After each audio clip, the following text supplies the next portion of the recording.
think we strayed off topic. How did things even get to this point? Yeah, I brought you here because the General said he had some important matters to discuss. But how in the world did Yoon Lee and I suddenly become Miss March's swordplay mentors? Because General Huaiyan wants us to stick around on the Luofu for some time.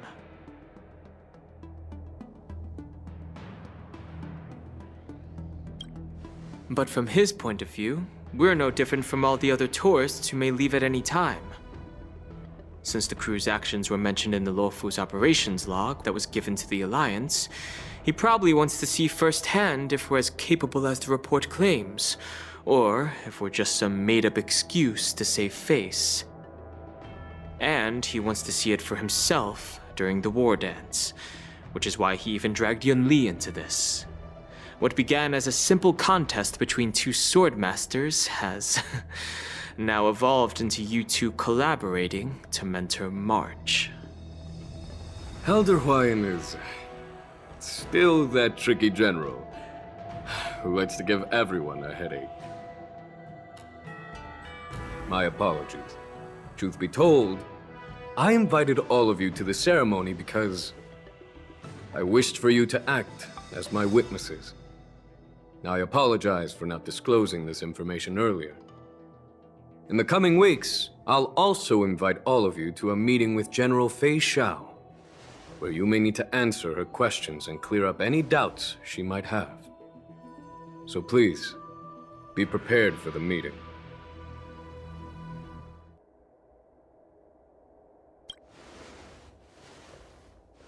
Don't worry, General.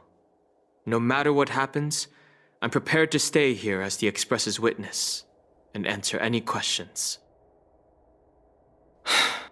Thank you, everyone. General, I know there isn't much I can do to share your burden, but... As the Luofu Ringmaster, I won't let anyone defeat me in the war dance. I know.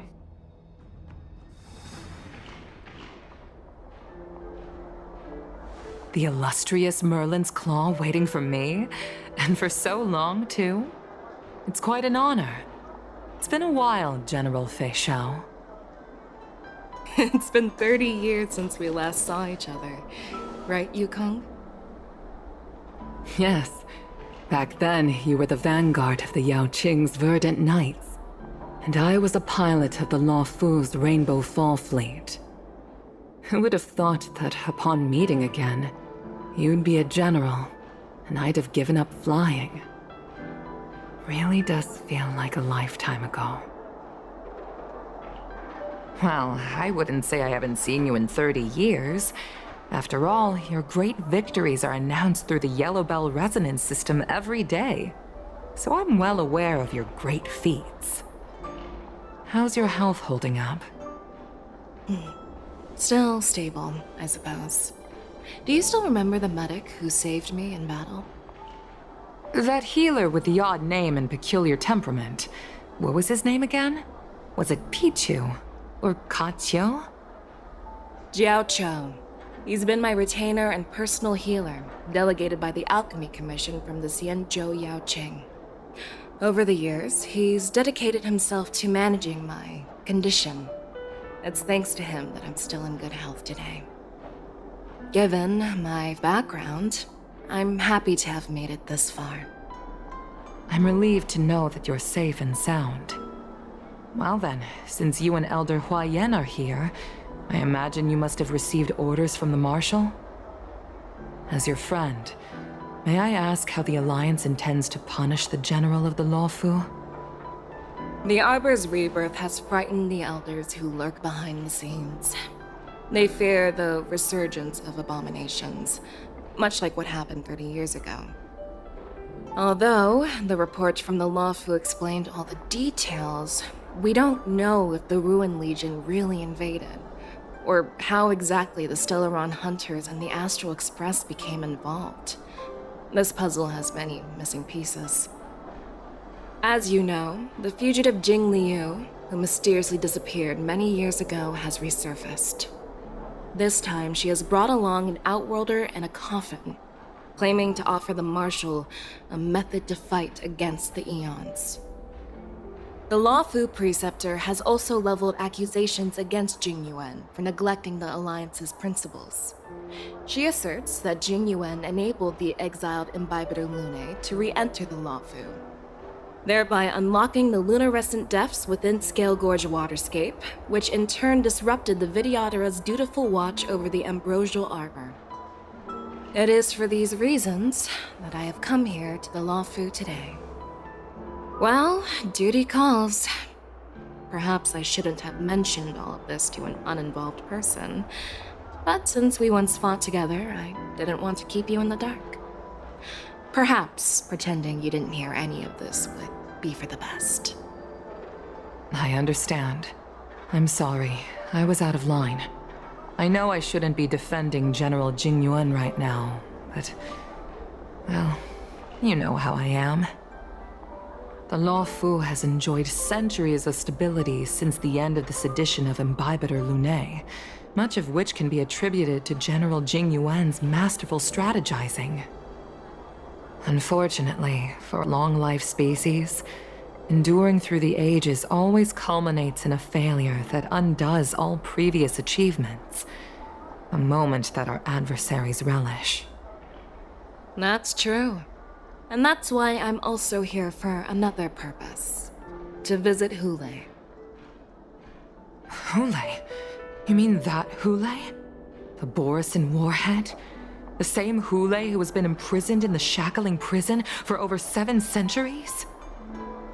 The nemesis of the Foxians who will never be forgiven and shall be imprisoned until the end of the cosmos. I can't quite remember the exact wording, but yes, the very same Hule. Usually, only emissaries from the Xianzhou Yaoqing Skyfaring Commission visit him once every century. Why do you have to visit him now, of all times? The Foxians and the Alliance made a pact to combat the abominations, aiming to achieve justice and free their kin. That werewolf monster is to be forever imprisoned in the dark recesses of the shackling prison, facing unending retribution. Given the situation on the Luofu, those on the Yaoqing are concerned about Hule's imprisonment. I'm afraid that the routine visit every century is no longer sufficient to ease their concerns. That's why I was sent here, to reassure them. It's all bad news. Well, not everything. There might be a silver lining. Oh, by the way, I found some clues about the thing you asked for. Tell me more.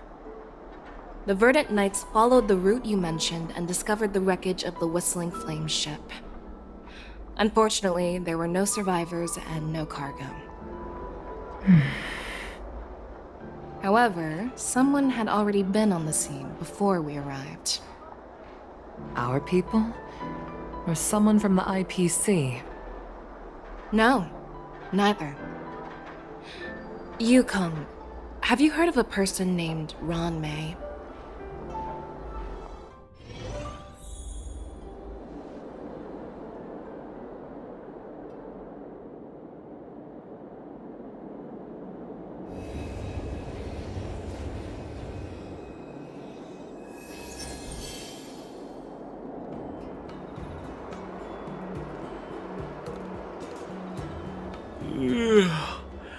I'm still feeling sleepy. Did I oversleep? Where did March and Donhung go?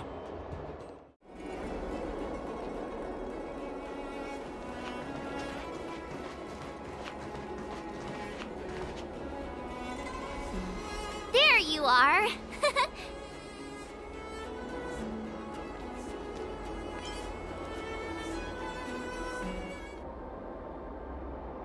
Well, it was a promise to General Huayan, after all.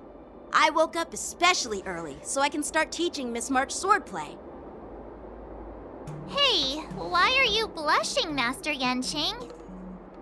This is, the first time someone has called me Master. I need to, get used to it.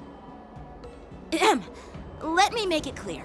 Swordplay training is about improving your body, mind, and strength. It's not a casual game you can master overnight. I promised General Huayan that I'd teach you Cloud Knight swordplay, so you can participate in the war dance and defeat at least one opponent. I'll do my best, but if you break your master's rules... Is it too late for regrets? I'm already regretting my impulsive decision. Honestly, I'm not sure what I'll do either, because I've never been a teacher before.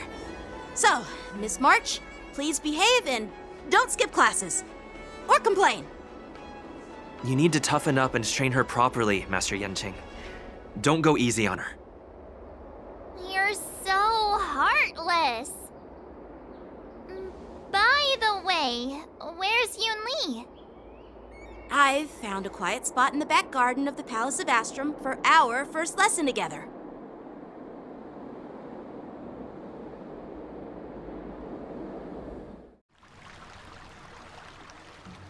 Seriously? It's the first day and you two are already late? Why is everyone on the Luofu so laid back? So disappointing. Master Yunli, you're already here. Sorry for keeping you waiting. Oh, wait. Were you trying to teach her in secret? That's sneaky. I'm just showing you what Luofu etiquette is all about. She might be my apprentice, but it's customary for the master to personally escort their apprentice to the place of learning.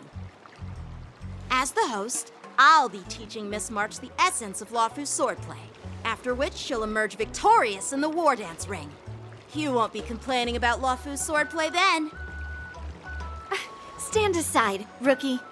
Let me show you how we Zhu-Ming sword masters treat their apprentices. Quickly, over here, Miss March. This is a reverse mentorship gift from me to you. I hope you put it to good use. What's this? Xianzhou clothing? It's so beautiful! Sword practice requires precise movements. This outfit is tailored to fit perfectly and allows for smooth movements. I even added some small accessories. I put a lot of thought into it. You're awesome, Master Yunli! See? See? How can you compete with me?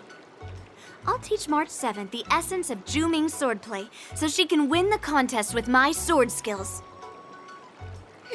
Actually, I've prepared something too. Huh? You have a gift for me too, Master Yanqing? Since you want to learn swordplay, Miss March, you'll need suitable weapons. So, I went out of my way to prepare a pair of swords overnight. Unfortunately, I didn't have time to ask the craftsman to customize the swords for you, but I did my best to choose ones that look nice and are suitable for a beginner. I hope you like them, Miss March. Thank you, Master Yanqing! Bet you didn't see that one coming, did you, Yunli? The real competition is just getting started. I'm so lucky to have two great masters. But why does it feel like things are getting a bit weird?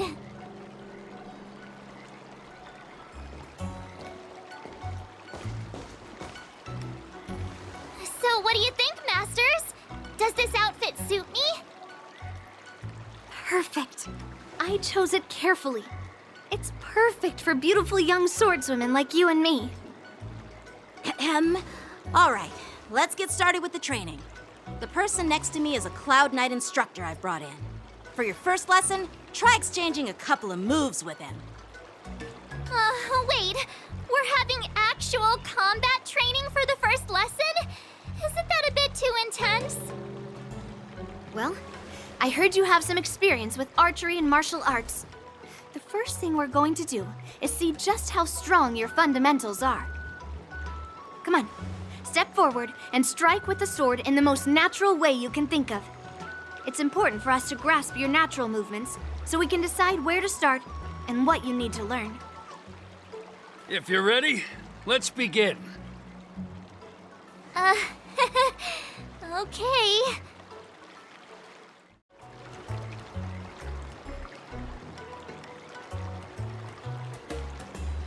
Are you ready? Yeah, I'm ready. But please go easy on me. Then I apologize in advance, Miss March.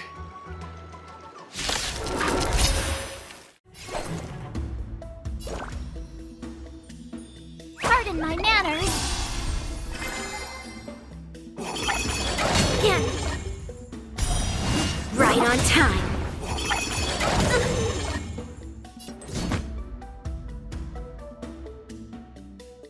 Practice is over.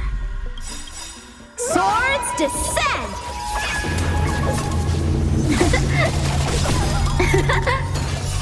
I'll melt it all down. Time to show you what I can really do. Azure Dragon, White Tiger, eating less carbs. Watch this! What are you mumbling about? Isn't this, sword technique? Shouldn't I be saying something cool?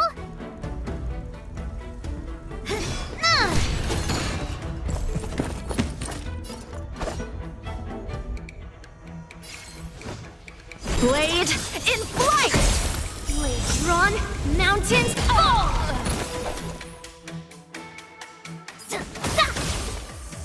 The outcome lies within the self, not the sword.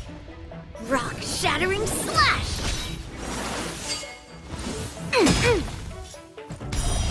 Yes, you!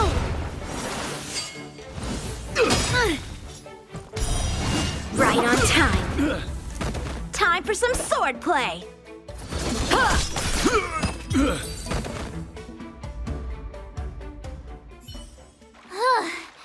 I didn't expect the first lesson to be so intense. Miss March has quick hands and a flexible body. She's a perfect fit for practicing Lawfu swordplay. However, she lacks strength, and her strikes were a bit unfocused. But don't worry, that's totally normal for beginners.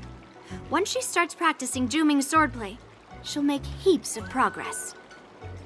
Given the situation, I believe Miss March should start by working on her footwork. Strength.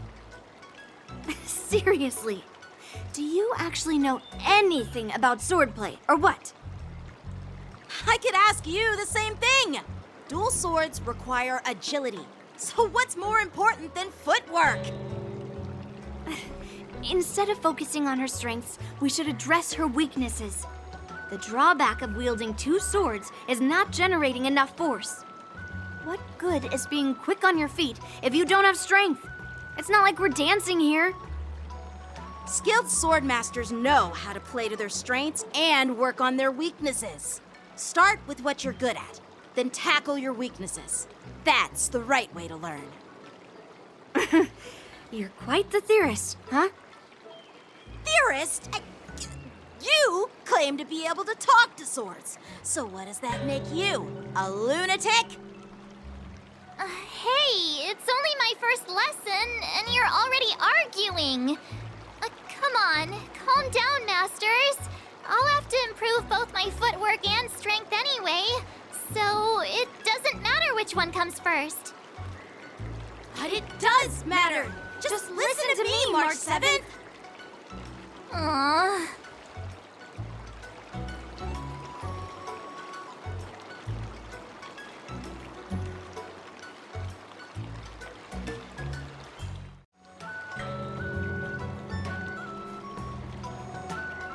Dear Himeko, Mr. Yang, and Pom Pom, we're all good here on the Xianzhou Lafu, so no need to worry. By the way, how's your trip going?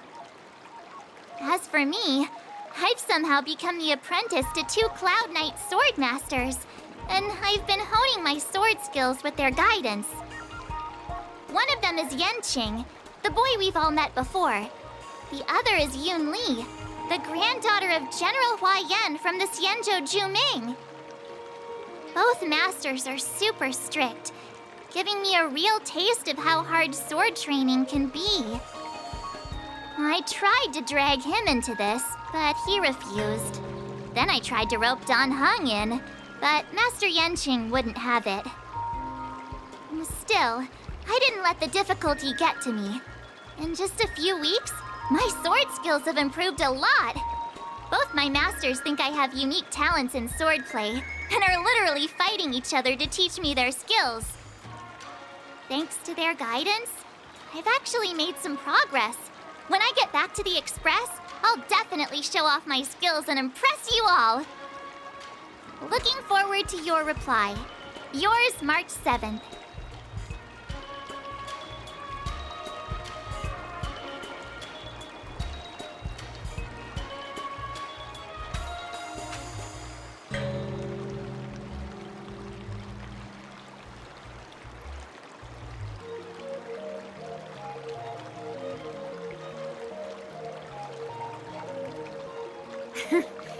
Well done! Let's call it a day.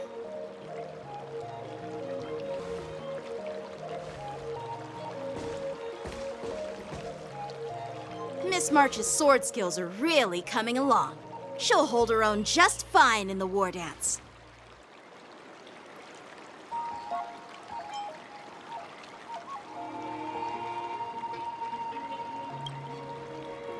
Just you wait and see.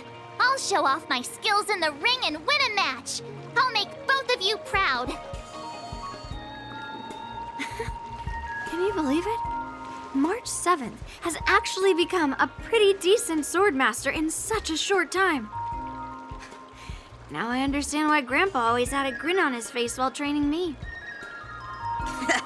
Are you sure he wasn't laughing at you? Oh, shut up! It's all thanks to your amazing guidance, Masters. Miss March, you're really getting the hang of wielding dual swords. If you're keen on advancing, trying out different Xianzhou blades could improve your touch. Oh, let me see. Which sword is the most powerful? Single sword? Great sword?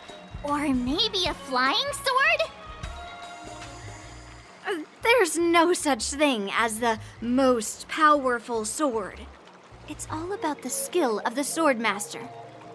Yanqing wields several flying swords, while I only wield one. But remember how I kicked his butt at the Alchemy Commission? First, you didn't kick my butt. Second, you'll never kick my butt. Third, how about we settle this right now and see who kicks whose butt? Yeah, I'm up for that. And if I kick your butt, you'll drop out of the war dance. Deal? Why are you two arguing again? I thought things had been improving between you lately. There was talk that the leading disciples of the Law Fu and Juming generals were supposed to face off in the war dance, but for some reason, they suddenly teamed up to train an apprentice of their own. Turns out the rumors are true.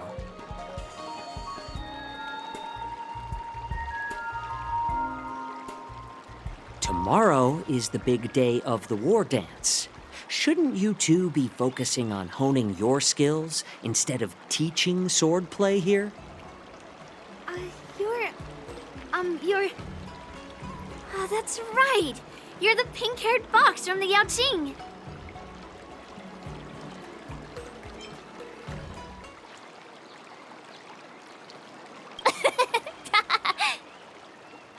What are you laughing at? You've got pink hair too. I'm Jiaoqiu, the healer working for the general of the Xianzhou Yaoqing. Ah, got it. So, you're the participant attending the war dance on behalf of the Yao Qing. And you were trying to sneak a peek at our training? Sorry for the misunderstanding. I don't know anything about martial arts. I'm just here on the General's orders to take care of some official business. I didn't mean to interrupt your training. I'll be on my way. If you know nothing about martial arts, why were you smirking earlier? Well, my curiosity got the better of me, I suppose. When I heard Miss March's pondering about what to learn, I couldn't help but wander over. From my professional experience, cleavers, slicers, chopping knives, and carving knives are all just tools. Kind of like frying, sautéing, boiling, and deep frying in cooking. They're just ways for people to show off their skills. How you use them really depends on the ingredients you're working with. It's like your sword teaching methods. If you align your ingredient, in other words, your apprentice's natural tendencies, with the right cooking method, by which I mean the teaching method that best suits her, she'll make double the progress in half the time. For example, golden eggplant tastes best when fried, cloud peppers when stir-fried, and yellow boulder beef when simmered.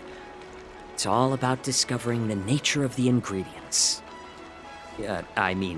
Apprentice.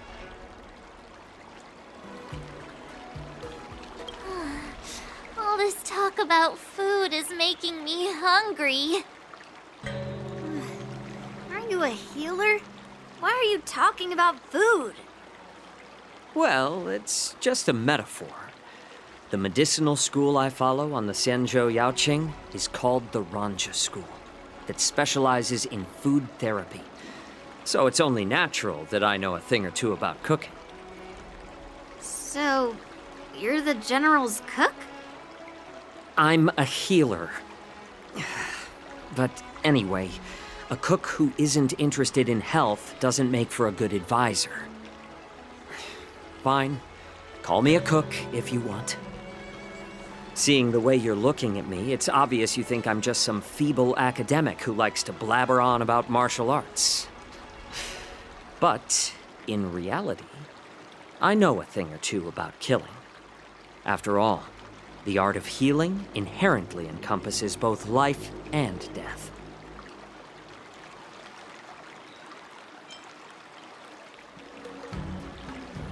Seriously? Trying to save face in front of kids? Ugh.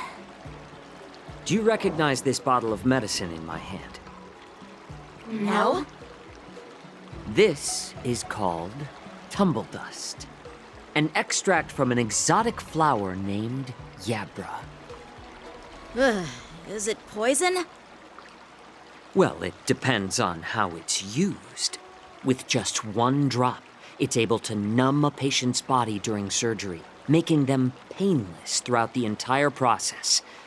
However, increase the dose or the potency, and it'll slow the metabolism, making the blood thin and resulting in the loss of all senses.